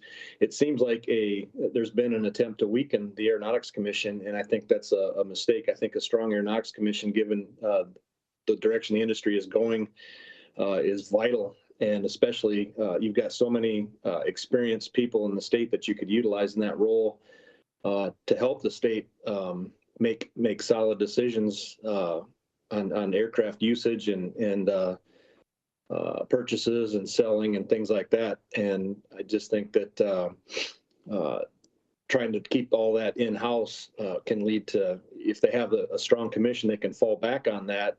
The state folks can. I know there's a lot of pressure a lot of times on use of aircraft in the state. And I think a strong Aeronautics Commission can help that. So I think this is just part of the process to help bolster that, especially with all the new UAV stuff that may be coming out, airline rules, getting the air traffic system strengthened up. So I think having outside advice is vital. All right, well, thank you, sir. Yes, sir. And I don't think there's any more proponent testimony, so at this time I'll open it up for opponent testimony, which there doesn't look like there's any of that either. So with that said, we'll waive rebuttal and go to committee questions. Any Representative Goodwin? This is for the...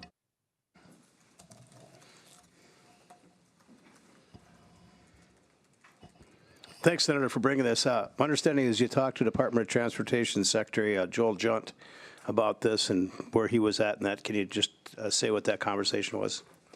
Sure. We have worked with the Department of Transportation, and we've modified the language to their liking. And so there, as you see, there's no opponent testimony from them. Okay. Thank you very much. Representative Mulder. Mr. Chair, thank you for the prime, obviously. Obviously, I learn something new every day when we're here and learning about the South Dakota Pilots Association. How are members appointed to the association as officers? And how are people part of the association, just in general? Mr. Chair, are you talking about the South Dakota Pilots Association or the Aeronautics Commission? I see. Again, learned something new just now. So we're running this through the Aeronautics Commission, multitasking here and looking at all of it. So for clarification, you're running through the Aeronautics Commission. Who's appointed to the Aeronautics Commission and how do they get appointed to that? My understanding is they're appointed by the governor. And so there's, I believe, 7 board members. And right now they are 1 member short. So there's going to be, I think, hopefully in the next month or 2, a new member appointed to that. But it is appointed by the governor, and the people that are appointed to that board have aviation experience of some type. So it's under the Department of Transportation. Any further follow-up? Thank you. Okay. Mr. Chair. Representative Duffy. Good morning, Senator. Hang on, Representative Duffy. Oh, he has follow-up. Okay. No, you were next. Thank you, Chair. My first concern is, are we putting any more steps that don't need to be there? I mean, Or is everybody good with this? I just hate putting more steps in the front of something if we don't need it. That's the first question. Mr. Chair, thank you. Thank you, Representative Duffy, for that question. I do not feel that we're putting more steps. This is just an advisory, an advisory, basically, legislation. Because right now, like I'll just use the example of the Highway Patrol aircraft that, we all voted on in Senate Bill 69. So the Department of Public Safety came to me and asked what I thought of, this aircraft purchase for the state. And I said, well, have you reached out to the Aeronautics Commission? They weren't even aware of the Aeronautics Commission. Why would you not go seek advice? And that would also provide cover for the purchase of the aircraft, if they could say that, the Aeronautics Commission approved of this. And also it's accountability to the taxpayers. So it's just an advisory position, or I should say advisory, consultation, and I would foresee it just like this, where they would just come in, kind of present, and then could get advice on what to go out and seek for information. So, yes. Oh, yeah. Okay, that, and the fact that the Secretary Johnson out here kind of lets me believe that it's not an issue. Well, look, Dr. Eckridge is a good friend of mine, and my kids have flown in his airplane a number of times, so I was hoping to hear him say it personally, but I didn't. But thank you. Representative Shorma. Thank you, Mr. Chair. Good morning, Senator. Just a couple of questions. Do you know who the DOT asked for guidance on this trade purchase equipment investment for the Highway Patrol? Mr. Chair, thank you. I think they were doing a lot of research on their own, and but in addition, I believe that they also use some of the state pilots that are currently flying the state airplanes. Is there anyone, follow up? Actually, another question. Can you identify anybody on the Aeronautics Board that has experience with a pressurized twin-engine aircraft that the Highway Patrol is looking to buy? Mr. Chair, so just to clarify, the Highway Patrol is not looking to buy a twin-engine aircraft. It's going to be a single-engine turboprop aircraft. And, I can't speak to totally the experience of everybody on that Aeronautics Commission, but I will tell you that many of them have years and years of experience in the aviation industry, in addition to maintenance. Some are mechanics, some are mechanics/pilots. So they have experience with this. Okay, thank you. Any further committee questions? Representative Weems. Mr. Chairman.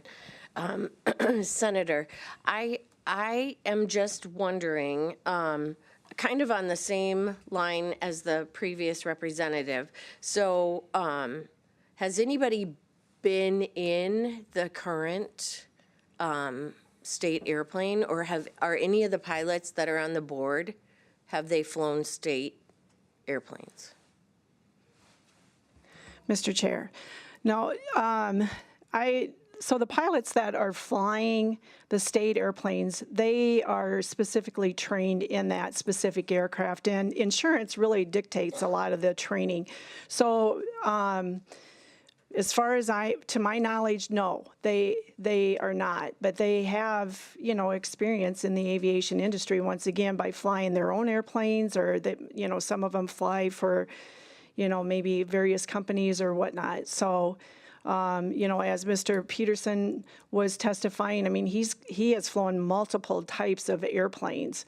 And so it's not just specific aircraft related, I mean, we were out there in the operations environment, and it's just good to get additional advice. And once again, this is just an advisory. They're not giving a thumbs up or thumbs down.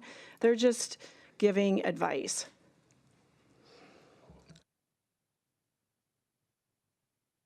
Further committee questions? Okay, seeing none, we'll close committee questions and go to discussion and/or action. Representative Arlent. Thank you, Mr. Chair. I'll make a do-pass motion. Okay, I have a motion by Representative Arlent Dupass and a second by Representative Duffy, I think, correct, or was that you? Well, Mulder. We'll give it to you. We'll give it to you. So, any discussion on your motion? Thank you, Mr. Chair. Appreciate the prime sponsor bringing this bill forward. I think anytime that we can utilize some subject matter experts to make a recommendation, I think that's a good use of our resources in the state. Any further comments on the motion? Okay, seeing none, I will say me too to exactly what you just said. I agree. So with that said, we have a do pass motion and a second to send Senate Bill 219, right? It is the correct one I said, right? 219, okay. To the floor with a do pass recommendation. All those in favor say aye. All opposed, nay. Madam Secretary, call the roll, please. Representative Arlent, Aye. Bathke excused, Duffy, Aye. Bosness, Aye. Goodwin, Aye. Mulder, Rayfelt, Rowe, Schwarma, No. Schubeck, Aye. Weems, Aye. Sismowski excused, Randolph. Mr. Chair, you have 10 yeas, 1 nay, and 2 excused. That motion having received a majority of members elect is hereby passed. I guess I can't do that one for consent, can I? So we'll send it to the floor and we'll call that good. So thank you, Senator Hone. Anybody have anything else for the good of the order? Okay. Well, there is one thing I want to do because I failed to do it, and this was my last opportunity, and I missed it last time. There's 2 that I want to thank real quick. First, it's our staff. You know, I know we talked about you guys on the floor yesterday, the resolution, but I just wanted to say thank you guys for how well you helped keep us on track, helped bail me out many times, and just for what you guys do. I kind of liken it like there's a scripture in the Bible that talks about, when he's talking about the religious leaders, and it's not exactly the same, but without you guys, it would be kind of like the blind leading the blind. And so you guys help pave the way for us, and I appreciate you guys. So thank you for all that you do. And the last one is our intern, Carly. She's been here for at least a couple terms, and she has worked in the background quietly and helped me tremendously. And even when we have 1 minute before committee, and she says, there's somebody that wants to get in, should I? I'm like, yes, let everybody in. And so she handled that flawlessly. And so thank you, Carly, for all that you've done too and your service. So with that said, I would entertain a motion to adjourn. I have a motion by Representative Rayfeld and a second by Representative Weems. All in favor, say aye. Aye. Opposed? We are adjourned. STPB serves South Dakota through an interconnected communication system that is on 24/7, 365. The first place for Amber Alerts, public safety announcements, and EAS messages.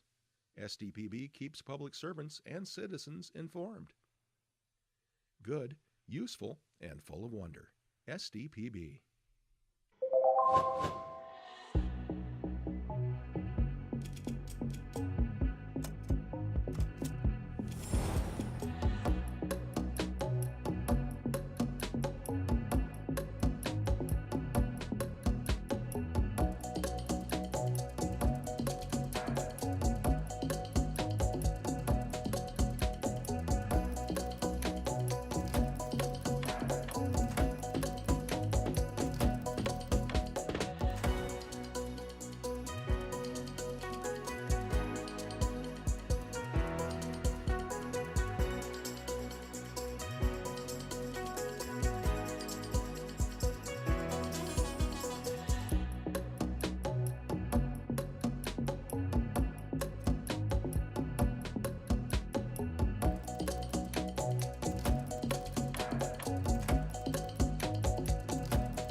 SDPB brings you closer to your government.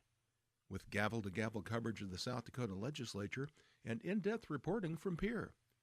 Good, useful, and full of wonder. SDPB.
From early learners to lifelong students, SDPB inspires curiosity through trusted educational programs and resources for every stage of life.